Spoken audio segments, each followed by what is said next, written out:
शुक्लाम्बरधरं विष्णुं शशिवर्णं चतुर्भुजं प्रसन्नवदनं ध्यायेत् सर्वविघ्नोपशान्तये। व्यासं वसिष्ठनप्तारं शक्तै पौत्रमकल्मषम् पराशरात्मजं वन्दे शुकतातं तपोनिधिम्।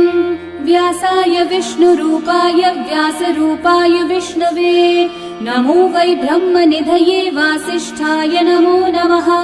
अविकाराय शुद्धाय नित्याय परमात्मने सदैकरूपरूपाय विष्णवे सर्वजिष्णवे। यस्य स्मरणमात्रेण जन्म संसारबन्धनात् विमुच्यते नमस्तस्मै विष्णवे प्रभविष्णवे। ॐ नमो विष्णवे प्रभविष्णवे। श्रीवैशम्पायन उवाच श्रुत्वा धर्मानशेषेण पावनानि च सर्वशः युधिष्ठिरः शान्तनवं पुनरेवाभ्यभाषत। युधिष्ठिर उवाच किमेकं दैवतं लोके किं वाप्येकं परायणम् स्तुवन्तः कमर्चन्तः प्राप्नुयुर्मानवा शुभम्। को धर्मः सर्वधर्माणां भवतः परमो मतः किं जपन्मुच्यते जन्तुर्जन्म संसारबन्धनात्। श्रीभीष्म उवाच जगत्प्रभुं देवदेवम् अनन्तं पुरुषोत्तमम् स्तुवन्नामः सहस्रेण पुरुषस्तततोत्थितः तमेव चार्चयन् नित्यं भक्त्या पुरुषम् अव्ययम् ध्यायन् स्तुवन्नमस्यं च यजमानस्तमेव च। अनादिनिधनं विष्णुं सर्वलोकमहेश्वरम् लोकाध्यक्षं स्तुवन्नित्यं सर्वदुःखातिगो भवेत्। ब्रह्मण्यं सर्वधर्मज्ञं लोकानां कीर्तिवर्धनम् लोकनाथं महद्भूतं सर्वभूतभवोद्भवम्। एष मे सर्वधर्माणां धर्मोऽधिकतमो मतः यद्भक्त्या पुण्डरीकाक्षं स्तवैरर्चैर्नरः सदा। परमं यो महत्तेजः परमं यो महत्तपः परमं यो महद्ब्रह्म परमं यः परायणम्। पवित्राणां पवित्रं यो मङ्गलानां च मङ्गलम् देवतं देवतानां च भूतानां यो व्ययः पिता यतः सर्वाणि भूतानि भवन्त्यादियुगागमे यस्मिंश्च प्रलयं यान्ति पुनरेव युगक्षये तस्य लोकप्रधानस्य जगन्नाथस्य भूपते विष्णोर्नाम सहस्रं मे शृणु पापभयापहम्। यानि नामानि गौणानि विख्यातानि महात्मनः ऋषिभिः परिगीतानि तानि वक्ष्यामि भूतये। ऋषिर्नाम्नां सहस्रस्य वेदव्यासो महामुनिः छन्दोऽनुष्ठुप् तथा देवो भगवान् देवकीसुतः अमृतांशोद्भवो बीजं शक्तिर्देवकी नन्दनः त्रिसामा हृदयं तस्य शान्त्यर्थे विनियुज्यते। विष्णुं जिष्णुं महाविष्णुं प्रभविष्णुं महेश्वरम् अनेकरूपदैत्यान्तं नमामि पुरुषोत्तमम्। अस्य श्रीविष्णोर्दिव्यसहस्रनामस्तोत्रमहामन्त्रस्य श्रीवेदव्यासो भगवान् ऋषिः अनुष्ठुप्छन्दः श्रीमहाविष्णु परमात्मा श्रीमन्नारायणो देवता अमृतांशोद्भवो भानुरिति बीजम् देवकी नन्दन सृष्टेति शक्तिः उद्भवक्षोभणो देव इति परमो मन्त्रः शङ्ख बृन्नन्दकी चक्रीति कीलकम् शार्ङ्गधन्वा गदाधर इति अस्त्रम् रथाङ्गपाणिरक्षोभ्य इति नेत्रम् त्रिसामा सामगः सामेति कवचम् आनन्दम् परब्रह्मेति योनिः ऋतुः सुदर्शनः काल इति दिग्बन्धः श्रीविश्वरूप इति ध्यानम् श्रीमहाविष्णु प्रीत्यर्थे सहस्रनाम जपे विनियोगः।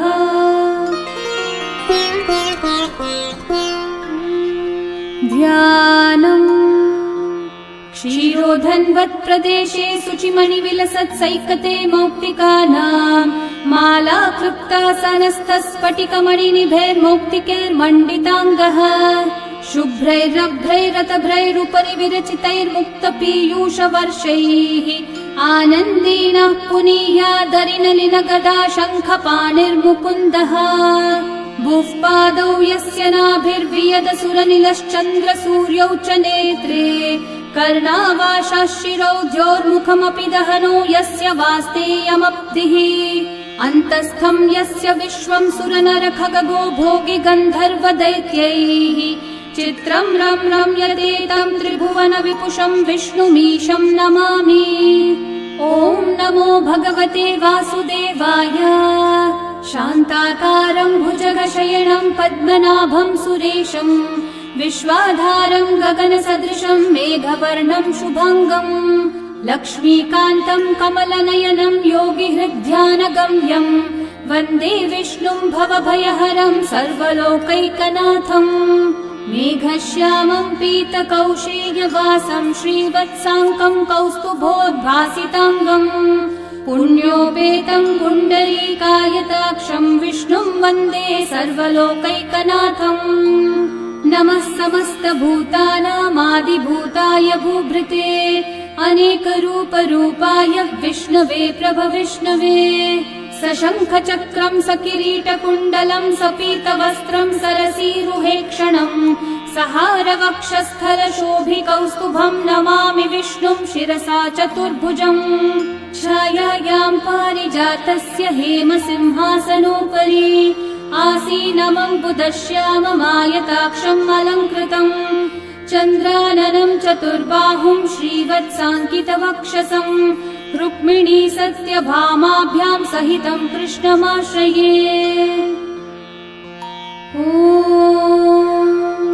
विश्वं विष्णुर्वषट्कारो भूतभव्यभवत्प्रभुः भूतकृद्भूतभृद्भावो भूतात्मा भूतभावनः भूतात्मा परमात्मा च मुक्तानां परमा गतिः अव्ययः पुरुषः साक्षी क्षेत्रज्ञोऽक्षर एव च योगो योगविदां नेता प्रधानः पुरुषेश्वरः नारसिंहः वपुः श्रीमान् केशवः पुरुषोत्तमः सर्वः शर्वः शिवस्थाणोर्भूतादिर्निधिरव्ययः सम्भवो भावनो भर्ता प्रभवः प्रभुरीश्वरः स्वयंभू शम्भुरादित्यः पुष्कराक्षो महास्वनः अनादिनिधनो धाता विधाता धातुरुत्तमः अप्रमेयो ऋषिकेशः पद्मनाभोऽमरः प्रभुः विश्वकर्मा मनुस्त्वष्टा स्थविष्ठस्थविरो ध्रुवः अग्राह्यः शाश्वतः कृष्णो लोहिताक्षः प्रतर्दनः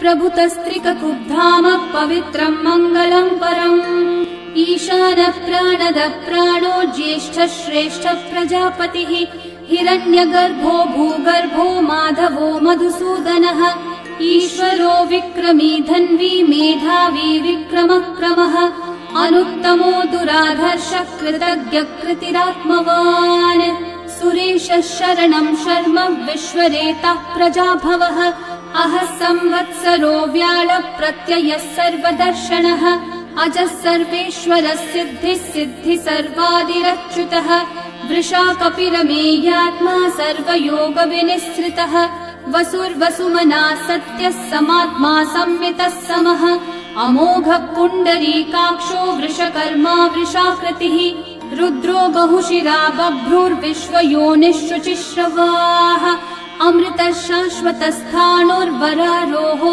महातपाः सर्वगः सर्वविद्भानुः विश्वक्सेनो जनार्दनः वेदो वेदविदव्यङ्गो वेदाङ्गो वेदवित्कविः लोकाध्यक्षः सुराध्यक्षो धर्माध्यक्षः कृताकृतः चतुरात्मा चतुर्व्यूहश्चतुर्दंष्ट्रश्चतुर्भुजः भ्राजिष्णुर्भोजनं भोक्ता सहिष्णुर्जगदादिजः अनघो विजयो जेता विश्वयोनिः पुनर्वसुः उपेन्द्रो वामनः प्रांशुरमोघः शुचिरूर्चितः अतीन्द्रः सङ्ग्रहः सर्गो धृतात्मा नियमो यमः वेद्यो वैद्यः सदा योगी वीरः माधवो मधुः अतीन्द्रियो महामायो महोत्साहो महाबलः महाबुद्धिर्महावीर्यो महाशक्तिर्महाद्युतिः अनिर्देश्य वपुः श्रीमान् अमेयात्मा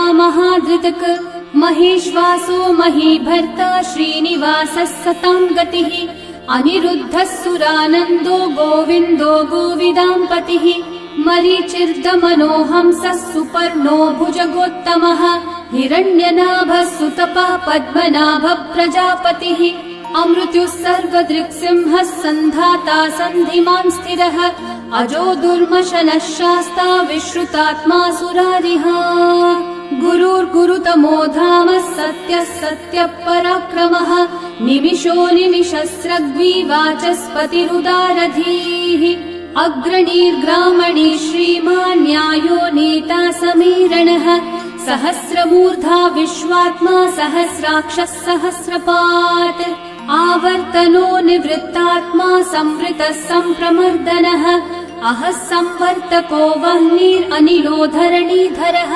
सुप्रसादः प्रसन्नात्मा विश्वदृग्विश्वभुग्विभुः सत्कर्ता सत्कृतः साधुर्जन्मोर्नारायणो नरः असंख्येयो प्रमेयात्मा विशिष्टः शिष्टकृच्छुचिः सिद्धार्थः सिद्धसङ्कल्पः सिद्धिदः सिद्धिसाधनः वृषाही वृषभो विष्णुर्वृषपर्वा वृषोदरः वर्धनो वर्धमानश्च विविक्तः श्रुतिसागरः सुभुजो दुर्धरो वाग्मी महेन्द्रो वसुदो वसुः नैकरूपो बृहद्रूपः क्षिपिविष्टप्रकाशनः ओजस्तेजोद्युतिधरः प्रकाशात्मा प्रतापनः ऋद्धः स्पष्टाक्षरो मन्त्रश्चन्द्रांशूर्भास्करद्युतिः अमृतांशूद्भवो भानुः सुरेश्वरः औषधं जगतः सेतुः सत्यधर्मः पराक्रमः भूतभव्यभवन्नाथः पवनः पावनो नलः कामः कामकृत्कान्तः कामः कामप्रदः प्रभुः युगादिकृद्युगावर्तो नैकमायो महाशनः अदृश्यो व्यक्तरूपश्च सहस्रजिदनन्तजित् इष्टो विशिष्टशिष्टेष्ठः शिखण्डी नहुषो वृषः क्रोधः क्रोधकृत्कर्ता विश्वबाहुर्महीधरः अच्युतः प्रथितः प्राणः प्राणदो वासवानुजः अपान्निधिरधिष्ठानम् अप्रमत्तः प्रतिष्ठितः स्कन्दस्कन्दद्धरो धुर्यो वरदो वायुवाहनः वासुदेवो बृहद्भानुरादिदेवः पुरन्दरः अशोकस्थारणस्थारः शूरः शौरिर्जनेश्वरः अनुकूलः शतावर्तः पद्मी पद्मनिभीक्षणः पद्मनाभोरविन्दाक्षः पद्मगर्भः शरीरभृत् महर्धिरिग्धो वृद्धात्मा महाक्षो गरुडध्वजः अतुलः शरभो भीमः समयज्ञो हविर्हरिः सर्वलक्षणलक्षण्यो लक्ष्मीवान् समितिञ्जयः विक्षरो रोहितो मार्गो हेतुर्दामोदरः सहः महीधरो महाभागो वेगवानमिताशनः उद्भवक्षोभणो देवः श्रीगर्भः परमेश्वरः करणं कारणं कर्ता विकर्ता गहनो गुहः व्यवसायो व्यवस्थानः संस्थानस्थानदो ध्रुवः परर्धि परमस्पष्टः तुष्टः पुष्टः शुभेक्षणः रामो विरामो विरतो मार्गो नेयो नयो नयः वीरशक्तिमतां श्रेष्ठा धर्मो धर्मविदुत्तमः वैकुण्ठः पुरुषः प्राणः प्राणदः प्रणवपृथुः हिरण्यगर्भः शत्रुघ्नो व्याप्तो वायुरधोक्षजः ऋतुः सुदर्शनः कालः परमेष्ठी परिग्रहः उग्रः संवत्सरो दक्षो विश्रामो विश्वदक्षिणः विस्तारस्थावरस्थाणु प्रमाणं बीजमव्ययम् अर्थोऽनर्थो महाकोशो महाभोगो महाधनः अनिर्विण्णस्थविष्ठो भूर्धर्मयूपो महामखः नक्षत्रनेमिर्नक्षत्री क्षामः क्षामः समीहनः यज्ञयुज्यो महेज्यश्च क्रतुः सत्रं सतां गतिः सर्वदर्शी विमुक्तात्मा सर्वज्ञो ज्ञानमुत्तमम् सुहृतः सुमुखः सूक्ष्मः सुघोषः सुखदः सुहृत् मनोहरो जितक्रोधो वीरबाहुर्विदारणः स्वापनः स्ववशो व्यापी नैकात्मा नैककर्मकृत् वत्सरो वत्सलो वत्सी रत्नगर्भो धनेश्वरः धर्मकृद्धर्मी सदसक्षरमक्षरम् अविज्ञाता सहस्रांशूर्विधाता कृतलक्षणः गभस्तिनेमि सत्त्वस्थः सिंहो भूतमहेश्वरः आदिदेवो महादेवो देवेशो देवभृद्गुरुः उत्तरो गोपतिर्गोप्ता ज्ञानगम्यः पुरातनः शरीरभूतभृद्भोक्ता कपीन्द्रो भूरि दक्षिणः सोमपोऽमृतपः सोमः पुरुजित्पुरुसत्तमः विनयोजयः सत्यसन्धो दाशारः सात्वतां पतिः जीवो विनयिता साक्षी मुकुन्दोऽमितविक्रमः अम्भो निधिरनन्तात्मा महोदधिशयोऽन्तकः अजो महार्हः स्वाभाव्यो जितामित्रप्रमोदनः आनन्दो नन्दनो नन्दः सत्यधर्मात्रिविक्रमः महर्षि कपिलाचार्य कृतज्ञो मेदिनीपतिः त्रिपदस्त्रिदशाध्यक्षो महाशृङ्गकृतान्तकृत् महावराहो गोविन्दः सुषेणः कनकाङ्गदी गुह्यो गभीरो गहनो गुप्तश्चक्रगदाधरः वेधास्वाङ्गोचितः कृष्णो दृढसङ्कर्षणोच्युतः वरुणो वारुणो वृक्षः पुष्कराक्षो महामनाः भगवान् भगहानन्दी वनमाली हलायुधः आदित्यो ज्योतिरादित्यः सहिष्णुर्गतिसत्तमः सुधन्वाखण्ड परशुर्दारुणो द्रविणप्रदः दिवस्पृक् सर्वदृग्व्यासो वाचस्पतिरयो निजः त्रिसामासामगः सामन्निर्वाणम् भेषजम्भिषक् सन्न्यासकृच्छमः शान्तो निष्ठा शान्तिपरायणम् शुभाङ्गः शान्तिदः सृष्टा कुमुदः कुवलेशयः गोहितो गोपतिर्गोप्ता वृषभाक्षो वृषप्रियः अनिवर्ती निवृत्तात्मा संक्षेप्ताक्षेमकृच्छिवः श्रीवत्सवक्षा श्रीवास श्रीपति श्रीमतांवरः श्रीधर श्रीश श्रीनिवास श्रीनिधि श्रीविभावनः श्रीधर श्रीकर श्रेय श्रीमान् लोकत्रयाश्रयः स्वक्षस्वङ्गः शतानन्दो नन्दिर्ज्योतिर्गणेश्वरः विजितात्मा विधेयात्मा सत्कीर्तिश्चिन्न संशयः उदीर्णः सर्वतश्चक्षुरनीशः शाश्वतस्थिरः भूषयो भूषणो भूतिर्विशोकः शोकनाशनः अर्चिष्मान् अर्चितः कुम्भो विशुद्धात्मा विशोधनः अनिरुद्धो प्रतिरथः प्रद्युम्नोमितविक्रमः कालनेमी निहावीरः शौरी शूरजनेश्वरः त्रिलोकात्मा त्रिलोकेशः केशवः केशिहा हरिः कामदेवः कामपालः कामिकान्तः कृतागमः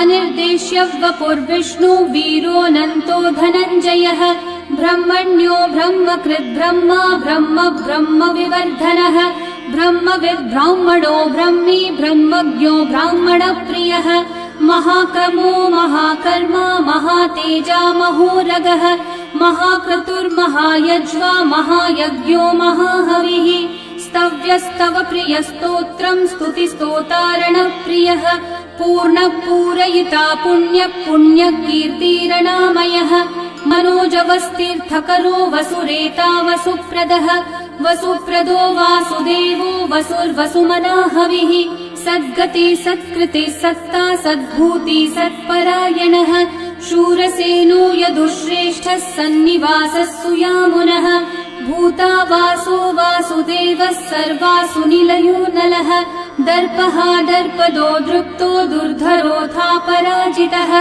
विश्वमूर्तिर्महामूर्तिर्दीप्तमूर्तिरमूर्तिमान् अनेकमूर्तिरव्यक्तः शतमूर्तिः शताननः एकोनैकः स वः किं यतत्पदमनुत्तमम् लोकबन्धुर्लोकनाथो माधवो भक्तवत्सलः सुवर्णवर्णो हेमाङ्गो वराङ्गश्चन्दनाङ्गदे वीरः विषमः शून्यो घृताशीरशलश्चलः अमानीमानदो मान्यो लोकस्वामी त्रिलोकधृक् सुमेधा मेधजो धन्यः सत्यमेधाधराधरः तेजो वृषो द्युतिधरः सर्वशस्त्रभृताम्बरः प्रग्रहो निग्रहो व्यग्रो नैकः शृङ्गो गदाग्रजः चतुर्मूर्तिश्चतुर्बाहुश्चतुर्व्यूहश्चतुर्गतिः चतुरात्मा चतुर्भावश्चतुर्वेदविदेकपात् समावर्तो निर्वृत्तात्मा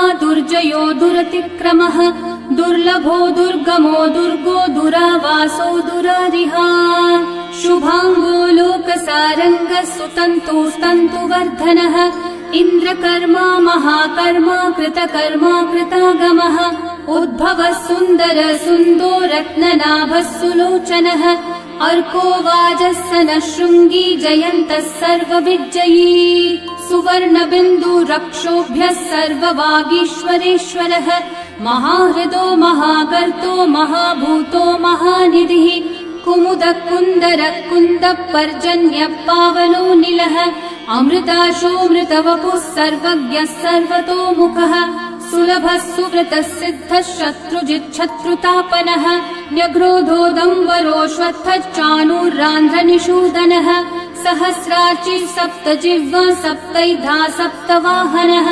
अमूर्तिरनघोचिन्त्यो भयकृद्भयनाशनः अनुर्बृहत्कृशस्थूलो गुणवृन्निर्गुणो महान् अधृतस्वधृतस्वास्य प्राग्वंशो वंशवर्धनः भारभृत्कथितो योगी योगीशः सर्वकामदः आश्रमश्रमणश्रामः सुपर्णो वायुवाहनः धनुर्धरो धनुर्वेदो दण्डो दमयिता दमः अपराजितः सर्वसहो नियन्ता नियमो यमः सत्त्ववान् सात्विकः सत्यः सत्यधर्मपरायणः अभिप्रायप्रियार्होर्हः प्रियकृत्कृतिवर्धनः विहाय स गतिर्ज्योतिः सुरचिर्हुतभुक् विभुः रविर्विरोचनः सूर्यः सविता रविलोचनः अनन्तो हुतभुग्भोक्ता सुखदो नैकजोऽग्रजः अनिर्विण्णः सदा मर्षि लोकाधिष्ठानमद्भुतः सनातनतमः कपिलः कपिरव्ययः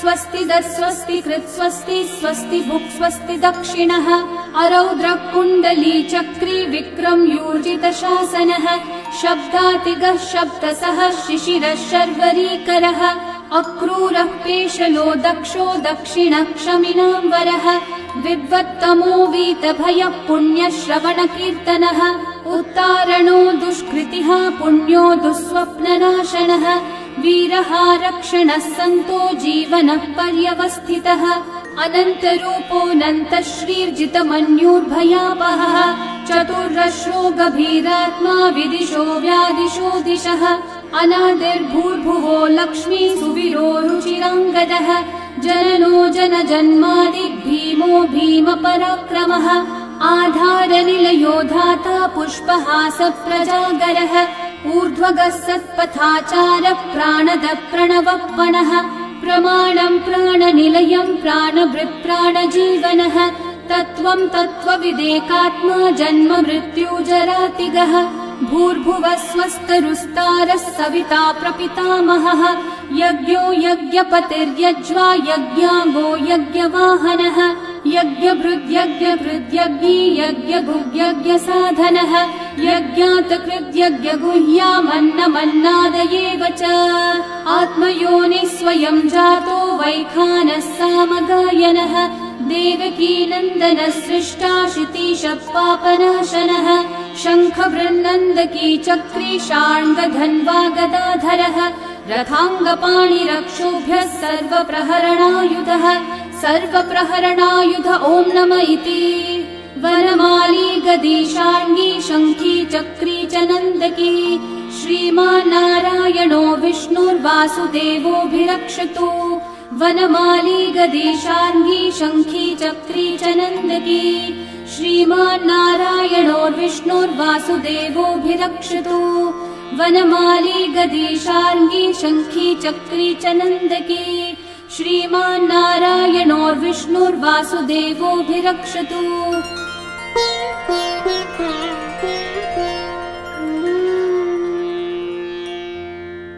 इतीदं कीर्तनीयस्य केशवस्य महात्मनः नाम्नां सहस्रं दिव्यानामशेषेण प्रकीर्तितम् य इदं शृणुयान् नित्यं यश्चापि परिकीर्तयेत् नाशुभं प्राप्नुयात् किञ्चित् सोमुत्रेह च मानवः वेदान्तगो ब्राह्मणः स्यात् क्षत्रियो विजयी भवेत् वैश्यो धनसमृद्धः स्यात्, शूद्रः सुखमवाप्नुयात्।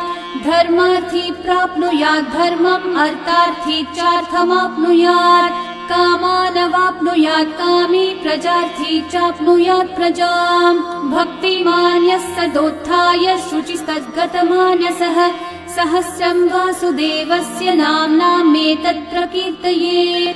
यशः प्राप्नोति विपुलम्, याति प्राधान्यमेव च। अचलां श्रियमाप्नोति, श्रेय प्राप्नोत्यनुत्तमम्। न भयम् क्वचिदाप्नोति, वीर्यम् तेजश्च विन्दति। भवत्यरोगो द्युतिमान्, बलरूपगुणान्वितः। रोगार्तो मुच्यते रोगात्, बद्धो मुच्येत बन्धनात्। भयान् मुच्येत भीतस्थो, मुच्येतापन्न आपदः।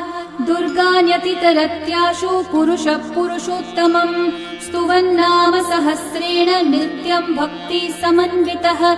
वासुदेवाश्रयो मर्त्यो, वासुदेवपरायणः। सर्वपापविशुद्धात्मा, याति ब्रह्म सनातनम्। न वासुदेव भक्तानामशुभम् विद्यते क्वचित्। जन्म मृत्यु जरा व्याधि, भयम् नैवोपजायते। इमं स्तवमधीयानः, श्रद्धा भक्ति समन्वितः। युज्येतात्मसुखः शान्ति, श्रीधृति स्मृतिकीर्तिभिः। न क्रोधो न च मात्सर्यम्, न लोभो नाशुभा मतिः। भवन्ति कृतपुण्यानाम्, भक्तानाम् पुरुषोत्तमे। द्यौ स चन्द्रार्कनक्षत्राखम्, दिशो भूर्महो दधिः। वासुदेवस्य वीर्येण विदतानि महात्मनः। ससुरासुरगन्धर्वम्, स यक्षोरगराक्षसम्। जगद्वशे वर्ततेदम्, कृष्णस्य सचराचरम्। इन्द्रियाणि मनोबुद्धिः, सत्त्वम् तेजो बलम् द्युतिः। वासुदेवात्मकन्याहुः, क्षेत्रम् क्षेत्रज्ञ एव च। सर्वागमानामाचार प्रथमम् परिकल्पते। आचार प्रभवो धर्मो, धर्मस्य प्रभुरच्युतः। ऋषयः पितरो देवा, महाभूतानि धातवः। जङ्गमाजङ्गमम् चेदम्, जगन्नारायणोद्भवम्। योगो ज्ञानम् तथा साङ्ख्यम्, विद्या शिल्पादिकर्म च। वेदाः शास्त्राणि विज्ञानम्, एतत् सर्वम् जनार्दनात्। एको विष्णुर्महद्भूतम्, पृथक् भूतान्यनेकशः। त्रीन् व्याप्य भूतात्मा, भुङ्क्ते विश्वभुगव्ययः। इमं स्तवम् भगवतो विष्णोर्व्यासेन कीर्तितम्। पठ्येद्य इच्छेत् पुरुषः, श्रेय प्राप्तुम् सुखानि च। विश्वेश्वरमजम् देवम्, जगतः प्रभुमव्ययम्। भजन्ति ये पुष्कराक्षम्, न ते यान्ति पराभवम्। न ते यान्ति पराभवम्। ॐ नमः इति। अर्जुनोवाच पद्मपत्र विशालाक्षः, पद्मनाभः सुरोत्तम। भक्तानामनुरक्तानां, त्राता भव जनार्दन। श्रीभगवानुवाच यो मां नाम सहस्रेण, स्तोतुमिच्छति पाण्डव। सोऽहमेकेन श्लोकेन, स्तुतयेव न संशयः। स्तुतयेव न संशय। ॐ नमः इति। व्यास उवाच वासनाद्वासुदेवस्य, वासितम् भुवनत्रयम्। सर्वभूतनिवासोऽसि, वासुदेव नमोऽस्तु ते। श्रीवासुदेव नमोऽस्तु त। ॐ नमः इति। पार्वत्योवाच केनोपायेन लघुना, विष्णोर्नाम सहस्रकम्। पठ्यते पण्डितेर्नित्यम्, श्रोतुमिच्छाम्यहम् प्रभो। ईश्वरोवाच श्रीराम राम रामेति, रमे रामे मनोरमे। सहस्रनाम तत्तुल्यम्, राम नाम वरानने। श्रीराम राम रामेति, रमे रामे मनोरमे। सहस्रनाम तत्तुल्यम्, राम नाम वरानने। श्रीराम राम रामेति, रमे रामे मनोरमे। सहस्रनाम तत्तुल्यम्, राम नाम वरानने।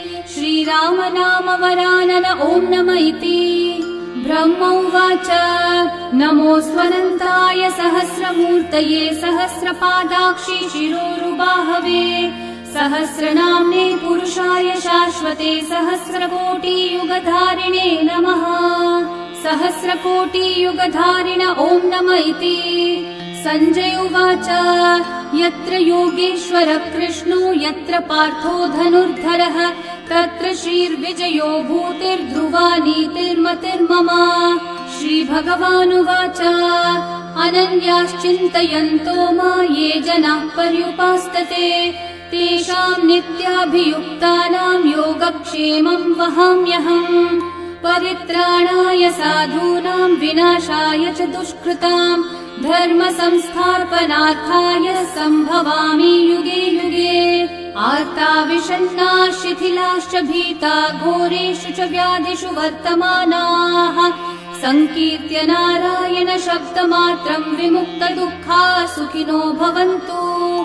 कायेन वाचा मनसैन्द्रियैर्वा बुद्ध्यात्मना वा प्रकृते स्वभावात् करोमि यद्यत् सकलम् परस्मै नारायणायेति समर्पयामि। श्री विष्णु सहस्रनाम स्तोत्रम् सम्पूर्णम्।